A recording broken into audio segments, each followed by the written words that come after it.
Hello and good evening, everybody. This is Tonetta, and I'm back with you with another video talking about the end of life care, the book that we have been going over for the last last three videos. And this is the fourth video, part four, end of life care, and it's talking about dementia. And if a lot of you, hopefully, a lot of you have heard about dementia, but I'll definitely go over it in this video. And I want to say before I get started, for those who haven't already done so, please like, comment, and of course subscribe to my channel here at YouTube. It is Tonetta Clay, of course, that's my name, and that's what the channel is called as well. So I want to go ahead and get started. Like I said, we're talking about dementia in this part 4 video about end of life care. And it says, as they reach the end of life, people suffering from dementia can present special challenges for caregivers. People can live with diseases such as Alzheimer's or Parkinson's, dementia for years, so it can be hard to think of these as terminal illnesses, but they do cause death. Hard decisions. Dementia causes the gradual loss of thinking, remembering, and reasoning abilities, making it difficult for those who want to provide supportive care at the end of life to know what is needed. Because people with advanced dementia can no longer communicate clearly, they cannot share their concerns. Is Uncle Bert refusing food because he's not hungry or because he's confused? Why does Grandma Sakura seem agitated? Is she in pain and needs medication to relieve it, but can't tell you? As these conditions progress, caregivers may find it hard to provide emotional and spiritual comfort. How can you let Grandpa know how much his life meant to you? How do you make peace with your mother if she no longer knows who you are?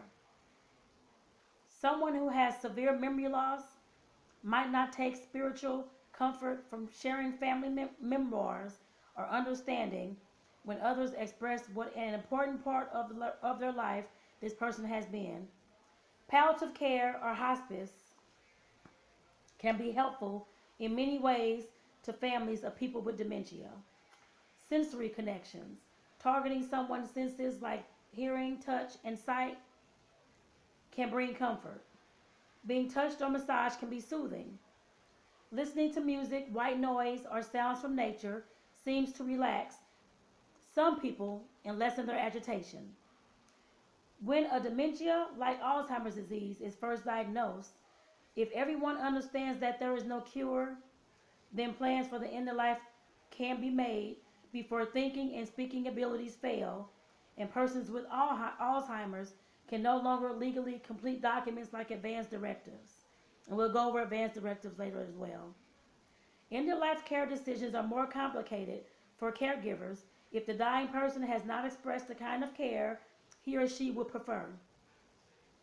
Someone newly diagnosed with Alzheimer's disease might not be able to imagine the later stages of the disease. Alma and Sylvia's story. Alma had been forgetful for years, but even after her family knew that Alzheimer's disease was the cause of the forgetfulness, they never talked about what the future would bring. As time passed and the disease eroded Alma's memory and ability to think and speak, she became less and less able to share her concerns and wishes with those close to her.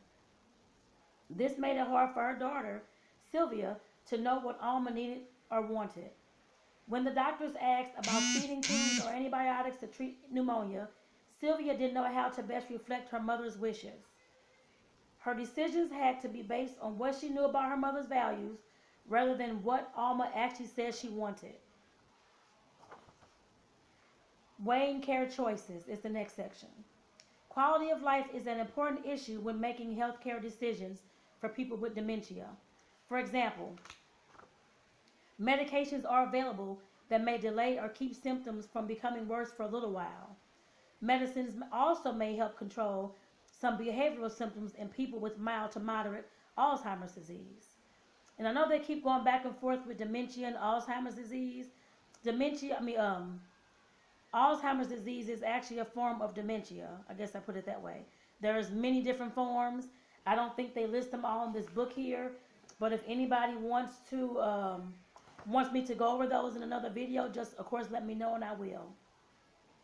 However, some caregivers might not want drugs prescribed for people in the later stages of Alzheimer's.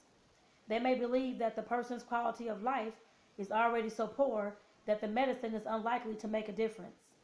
If the drug has serious side effects, they may be even more likely to decide against it. When making care decisions for someone else near the end of life, consider the goals of care and weigh the benefits, risks, and side effects of treatment.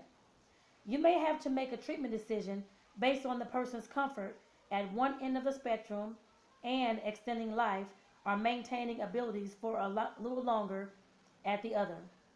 With dementia, a person's body may continue to be physically healthy while his or her thinking and memory are deteriorating. This means that caregivers and family members may be faced with very difficult decisions about how treatments that maintain physical health, such as installing a pacemaker, fit within the care goals. Dementia's unpredictable progression.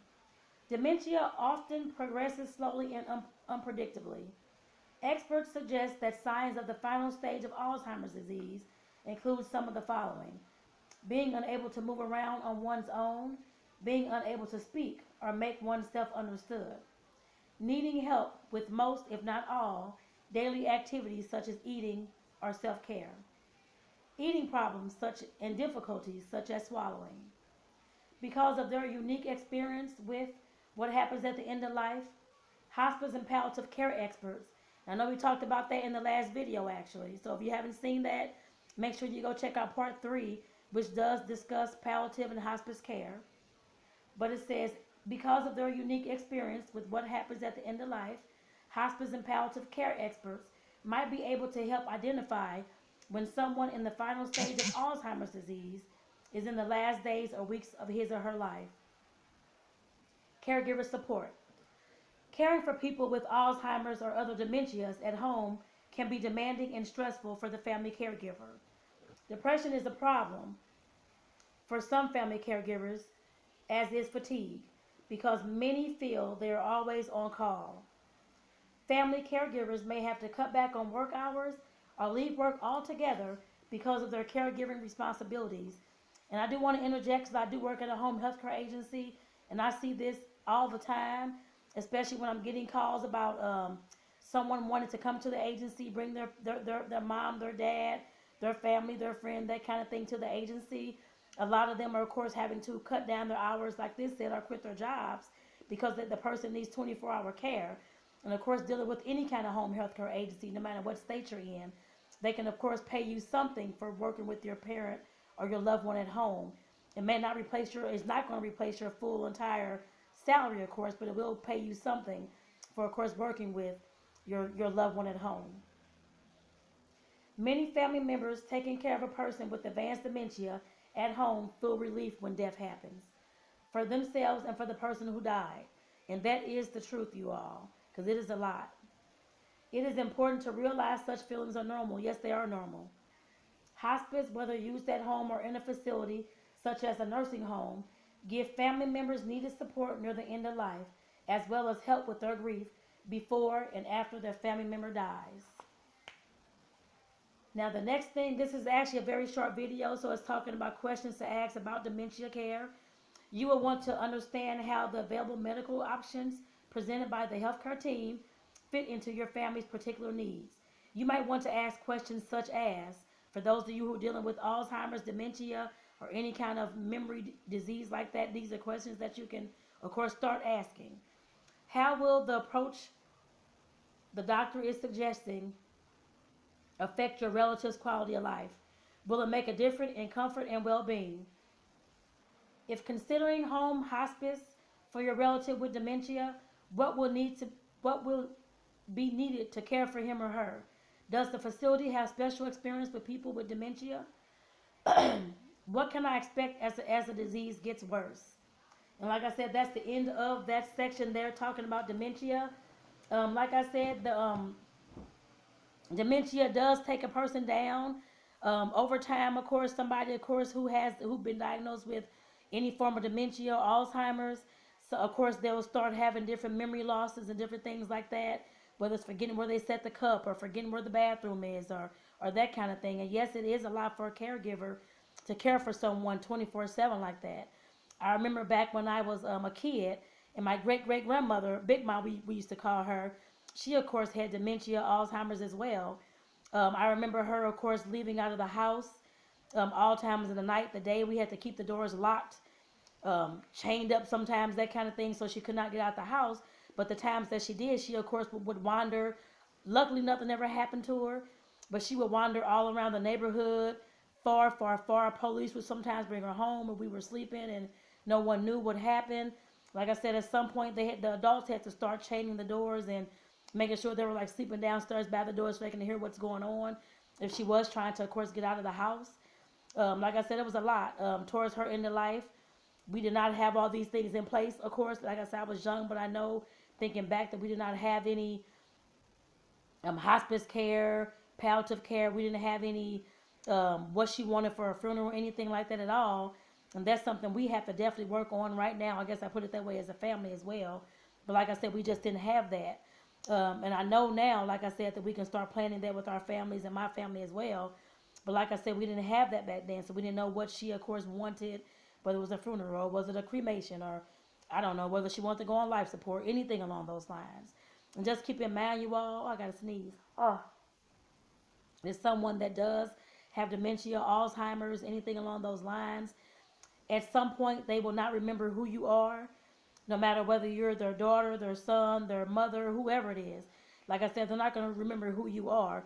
They may not, in some cases, even remember who they are, what city they're in, what their dog's name was, where they now that's the short-term memory. Now, usually, my great-great-grandmom, she had her long-term memory intact, stuff that we didn't know anything about when she was growing up as a kid, down south, that kind of thing. She used to call out for people or call us so-and-so's name, that kind of thing. And remember, we was picking cotton, all these kind of things. We were like, no, we don't remember that. We don't know anything about that. But like I said, as a child, I was like, is she going crazy? What's going on? I know now that it was the disease that was taking her memory away. Mainly her short-term memory at the time away. Like I said, the long-term, some of that was kind of still intact. But like I said, we had no idea what she was talking about, because it was people that we didn't know. It was back when she was was a kid, that kind of thing. We had no recollection of.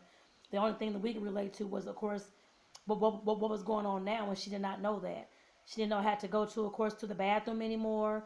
We had to have like one of the, I guess, like the diapers and that kind of thing as well. She didn't know how to, of course, feed herself anymore. Of course, somebody had to feed her. I do remember seeing that as well. Like I said, it's a lot to take care of. Somebody who does have dementia, Alzheimer's, or anything along those lines. Like I said, it is a lot.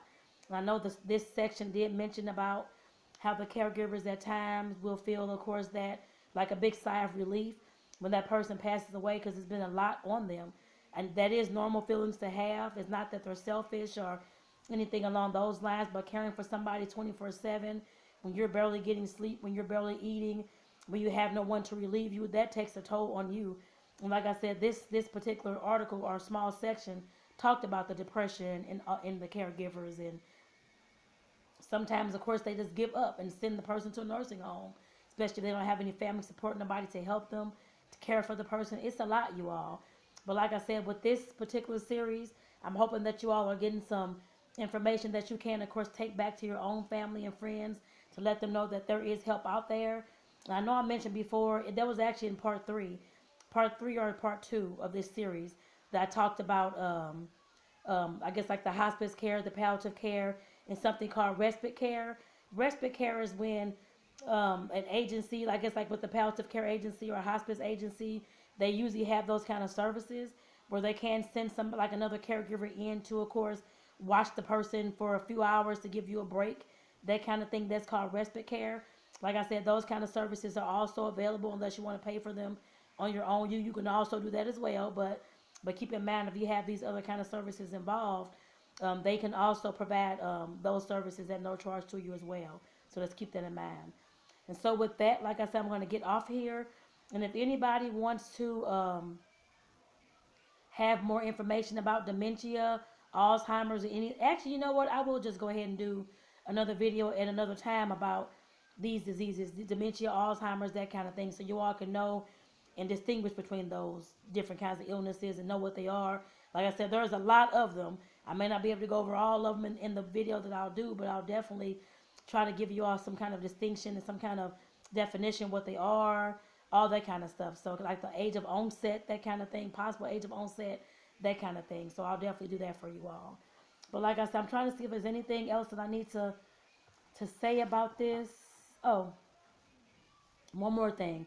In this section, they were talking about the hard decisions. With the whole entire series that I'm doing with End of Life Care, the first video that I did was talking about making sure that you, of course, start planning your end of life care decisions right now and making those choices right now.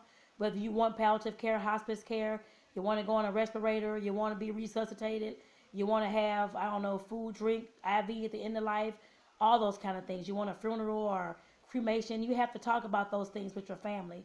You have to have them hopefully written down somewhere. Now, I'll probably show you all at some point within this series one of the books that I have that I did order. They're of course free, but I'll definitely show it to you. I forget the name offhand, but it's talking about what I want near the end of life. I know they have. I don't have my 5 Wishes book in front of me at all. I don't see it, but there's another book that you have to pay for that you can pay for. It's called 5 Wishes, and that book is talking about all these things that I'll be talking about in this series and planning for your death. I guess I put it that way. Just like we plan for our wedding, just like we plan for our birthdays, put all this energy into like all those different activities. We have to plan for death that way as well, and not just leave it to our loved ones to, of course, figure it out. Like I said, that's hella hard for somebody to sit there and do that, considering they're grieving, they're crying, they're all upset that whoever it is then passed away. Then here they go having to figure out how they're gonna pay for the person to be buried or be cremated or what, trying to break their brains and asking the family who's gonna do this and whether the person wanted to be resuscitated or on life support, all those kind of things. Like I said, we shouldn't have to leave our loved ones with those things and wondering anything about our death. Like I said, if we can take our damn time to plan our weddings and do all these things and all these parties, we can definitely plan our deaths. We can make sure that our loved ones, all they have to do is find the information and go ahead and put it on in action and not sit there and think about everything else that they have to do I guess, to bury you or to cremate you. I know I'm getting a little bit upset, y'all, but this is my passion. I enjoy talking about stuff like this. Because I know it's a lot of stuff that we think about death is being taboo, is a taboo topic, and nobody wants to talk about it because it's so, I guess, it's a final end. And all of us are going to face that end at some point, whether that's today, tomorrow, 15 years from now, cancer is taking us, Alzheimer's, or we have a bad car accident. Anything can happen. It can happen tomorrow, and I hope to God that you all have these plans in place. Yes, I do. I don't know where my book is, but it's around here somewhere. But like I said, I need to put that into place. I guess I need to make sure mine's prepared as well and make sure that it's in a place that somebody would know, because it's not actually. But like I said, as far as making sure that we have all these things in place, if you want to verbally tell your family what you're wanting, which I have done so a lot actually, I'm sure they're getting tired of me telling them what I want to do, what I would like to see, want to be cremated, all those kind of things. And I know they don't agree with it. That's fine. But like I said, that's what I want and that's what I desire. So hopefully they'll carry through with those wishes of mine. I guess I'd say that. But I will, of course, make sure that my documents are sitting somewhere where they can, of course, easily find it. But like I said, as far as making those hard decisions for someone, that's definitely something that you do not want to leave your loved ones who are already grieving with. Make sure that you have all those things taken care of. Like I said, even if you just tell somebody that you're close to, somebody that you can confide in, trust in, they know where your wills are, they know where your deeds to your house is, you've already signed all those things over to somebody or whatever the case may be, make sure that you have all that stuff in place. You don't want to leave your family fighting in probate court because you left houses and cars and the state has taken it and all this kind of crap going on. Like I said, definitely make sure that you have that stuff in place. And I'll talk about that more in more videos to come. But like I said, I just want to mention those things to you, trying to make sure I'm not leaving out anything in this particular section. And I guess that's it with that, you all. Let me see. Yeah, that's actually it with that. And I want to also say that for somebody that's actually going through dementia, Alzheimer's, anything along those lines, you can always find information at the Alzheimer's Association. They have a website. It's www.alz.org. Once again, it's www.alz.org. O-R-G. Or you can call them toll free at 1-800-272-3900. Once again, that toll-free number for the Alzheimer's Association is 1-800-272-3900. And with that, I'm going to get off of here. But I just want to say again, for those who have not subscribed to my channel, to please do so, and to please, of course, pass the word on about my end-of-life care series that I am doing here on YouTube.